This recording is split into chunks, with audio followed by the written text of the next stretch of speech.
Want to remove unwanted parts from a video? Clipchamp makes trimming videos quick and simple. In this guide, I'll show you how to trim a video in Clipchamp step by step in 2026.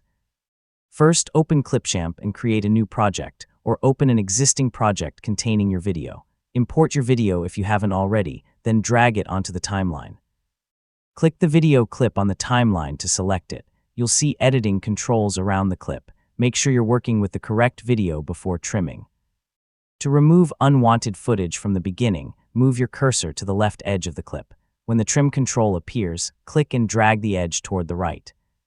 Release it when you've reached the point where you want the video to begin. To remove unwanted footage from the end, move to the right edge of the clip and drag it toward the left. Preview the result to make sure you haven't removed anything important. If you want to remove something from the middle of a video, use the split tool instead. Move the playhead to the start of the unwanted section and select split.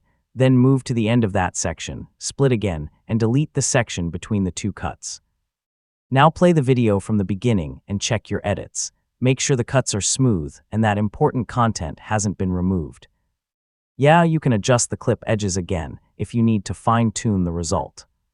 When you're satisfied with the result, select Export, choose the video quality you need, and let Clipchamp process the final file. Your trimmed video is now ready to use or share. And that's how to trim a video in Clipchamp in 2026. Use the clip edges for quick trimming or split to remove sections from the middle.